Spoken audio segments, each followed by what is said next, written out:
चल कुंडल धारामापी moving Kyle galvanometer में हम किलकित कुंडली धारामापी को समझेंगे और जिसको हम वेस्टर्न टाइप धारामापी भी कहते हैं और जो एनसीईआरटी की बुक में भी दिया हुआ है।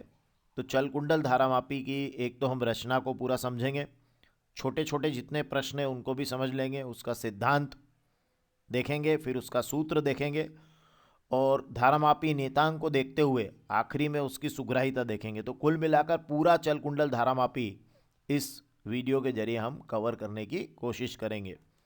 तो इसमें सबसे पहले आप लेंगे एक नाल चुंबक, या हम कहें कि हम सबसे पहले लेंगे स्थायी प्रकार के चुंबक NS, और इनके ध्रुव अगर आप देखें तो इस तरीके से अवतल बेलनाकार कटे हैं। तो ये क्वेश्चन छोटा प्रश्न 2 नंबर में परीक्षा में पूछा जाता है या शार्ट क्वेश्चंस में भी एग्जाम में आता है कि ये चुंबक के ध्रुव अवतल बेलनाकार क्यों कटे हैं। देखिए थोड़ा सा अवतल भी है और बेलनाकार भी है, सिलेंड्रिकल भी है।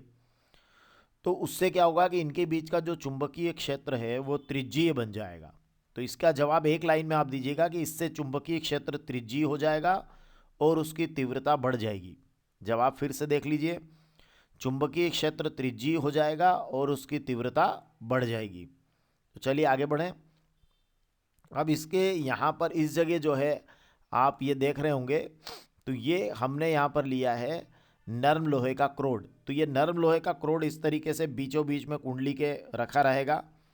और नर्म लोहे का क्रोड लेने से क्या होगा कि जो इसकी चुंबकशीलता है ना, क्योंकि नर्म लोहे के क्रोड की चुंबकशीलता अधिक होती है तो चुंबकीय क्षेत्र बढ़ जाएगा। तो कुल मिलाकर उद्देश्य इन यहाँ पर बीचों बीच में चुंबकीय क्षेत्र को बढ़ाना। तो क्या जवाब रहेगा कि नर्म लोहे का क्रोड क्यों लेते हैं? क्योंकि नर्म लोहे के क्रोड की चुंबकशीलता अधिक होती है और जिससे चुंबकीय क्षेत्र बढ़ जाता है। याद रहेगा। आगे बढ़ें। अब यहाँ इस तरीके से ये कुंडली जो है इस नर्म लोहे के, ये जो है नर्म लोहे का क्रोड है और यहाँ ये कुंडली लिपटी हुई है। तो ये एल्यूमिनियम की फ्रेम पर तांबे के तार की कुंडली होती है।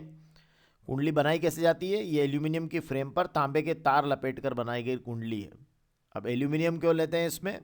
तो वह अचुंबकीय पदार्थ है और हल्की धातु होने से आसानी से विक्षेपित हो जाती है, क्योंकि इसमें कुंडली का विक्षेप होगा। तो चलिए आगे बढ़ें।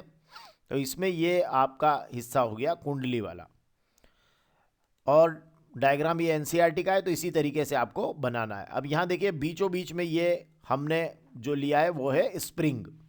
ठीक है, तो ये स्प्रिंग, तो कुंडली जब घूमेगी तो स्प्रिंग में क्या आएंगे? ऐंठन आएंगे। ये हमको यहाँ बताना है। तो सैद्धांतिक रूप से हमारा ये चित्र है और फिर यहाँ ये एल्यूमिनियम का एक संकेतक लगा है जो पैमाने से जुड़ा है, जो इस पैमाने के ऊपर क्या होता है? घूमता है। तो ये एक वृत्तीय पैमाना है। आप छोटा सा उसका एक टुकड़ा बना दीजिएगा। तो वृत्त का कोई भी एक छोटा टुकड़ा समतल ही होता है, तो कोई दिक्कत नहीं। इस तरीके से आप बना दीजिएगा, छोटा सा आप बना दीजिएगा यहाँ पे, और इस संकेतक को इस पर घुमा दीजिएगा। तो अब हम बात करेंगे कि जैसे ही क्या होता है। अब देखिए ये पूरा आपका डायग्राम जब आप इसको अच्छे से बना देंगे तो ये आपका एनसीईआरटी की पुस्तक का डायग्राम रेडी हो जाएगा, और इसी तरीके से आपको इसको एग्जाम में बनाना चाहिए, क्योंकि ये सैद्धांतिक चित्र है। ठीक है ना। अब चुंबकीय क्षेत्र रेखाएं कैसे जाती है और चुंबकीय क्षेत्र कैसे त्रिज्यीय होता है, तो इसको यहाँ बीचों बीच में आप देखिए ग्रीन लाइन से मैंने दर्शाया है, तो आप भी इसी तरीके से दर्शा दीजिएगा। अब इसके सिद्धांत और कार्यविधि पर आते हैं। तो जैसे ही आप क्या करते हैं कि कुंडली में धारा प्रवाहित करते हैं, तो ये जो कुंडली है इस कुंडली में आप क्या करते हैं? विद्युत धारा को प्रवाहित करते हैं। तो कुंडली क्या होगी? विक्षेपित होगी। अब कुंडली विक्षेपित होगी तो उसमें विक्षेपक बलाघूर्ण आ जाएगा, है ना। तो कुंडली पर विक्षेपक बलाघूर्ण मतलब कुंडली विक्षेपित होगी और कुंडली के विक्षेपित होने से उसमें विक्षेपक बलाघूर्ण आएगा, और उसी समय जो उससे जुड़ी हुई स्प्रिंग है उसमें ऐंठन आ जाएगा। तो कुंडली में विक्षेप आएगा और स्प्रिंग में ऐंठन आ जाएगा। तो आप लिख देना, जब कुंडली में आई धारा प्रवाहित की जाती है तो कुंडली पर विक्षेप आता है और उससे जुड़ी स्प्रिंग में ऐंठन आ जाता है। तो ऐसी स्थिति में क्या होगा कि अगर हम संतुलन की अवस्था में देखें तो जो विक्षेपक बलाघूर्ण है जो कुंडली में आ रहा है, कुंडली पर जो विक्षेपक बलाघूर्ण है वो स्प्रिंग में ऐंठन बलाघूर्ण के बराबर हो जाएगा। अब इसका फार्मूला लिखना पड़ेगा। तो कुंडली पर विक्षेपक बलाघूर्ण का फार्मूला आप लिख दीजिएगा NBIA। एन आप सभी जानते हैं इसलिए मैं यहाँ नहीं लिखूंगा। आप चाहें तो एग्जाम में साइड में लिख दीजिएगा कि एन जो है वो कुंडली में फेरों की संख्या है। बी आप हमेशा से जानते हैं चुंबकीय क्षेत्र है। आई आप लिख ही चुके हैं धारा है। और ए कुंडली का क्षेत्रफल है। तो अगर नई कोई बात यहाँ पर आई है तो वो एरिया, एरिया ये कुंडली का क्षेत्रफल है। और कुंडली के घूमने से स्प्रिंग में क्या आए, ऐंठन आए। तो ये ऐंठन बलाघूर्ण के लिए आप लिख देंगे सी इंटू थीटा। यहाँ बता भी दीजिएगा बाद में कि सी जो है ऐंठन दृढ़ता गुणांक है या एकांक ऐंठन का आघूर्ण है। तो ऐंठन दृढ़ता गुणांक हो गया। और अब यहाँ से अगर आप आई निकालते हैं तो देखिए आई को आप निकालिए तो ये हो जाएगा सी बटे एन बी ए इंटू थीटा। देखिए आई निकालो, आई बराबर, और ये एन बी ए बटा में चला जाएगा सी बटे एन बी ए इंटू थीटा, या सी अपान एन बी ए इंटू थीटा ऐसा आप बोलेंगे। और आई इज इक्वल टू हो जाएगा के इंटू थीटा। और ये के जो पूरा है ये है सी अपान एन बी ए, और इसको बोलते हैं धारामापी का नियतांक। तो कभी एग्जाम में धारामापी नियतांक का सूत्र पूछे तो सी बटे एन बी ए इसका सूत्र होगा। ये सुग्राहिता का बिल्कुल उल्टा होता है। तो धारामापी नियतांक हो जाएगा सुग्राहिता का उल्टा, याद रखना आप। तो ये हो जाएगा सी बटे एन बी ए। अब यहाँ से आपको अगर के हटाते हैं तो स्पष्ट रूप से आई समानुपाती किसके हो रहा है, थीटा के। आई समानुपाती थीटा मतलब कुंडली में जो धारा भेज रहे हैं वो जो आपका विक्षेप है उसके अनुक्रमानुपाती हो रही है। तो आई समानुपाती क्या हो गया, थीटा।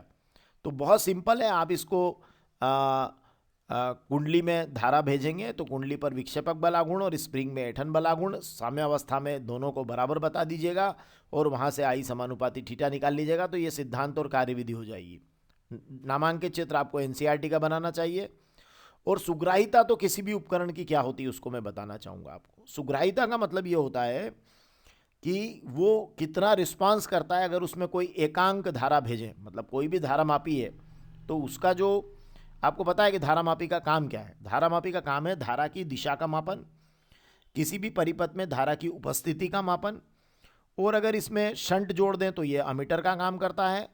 और अगर इसमें शंट कैसे जोड़ते हैं, समांतर क्रम में कम प्रतिरोध का तार जोड़ के, तो ये क्या काम करता है, फिर ये अमीटर का काम करता है। तो ये धारा का भी पता लगा लेगा, धारा मापन का काम करने लग जाएगा।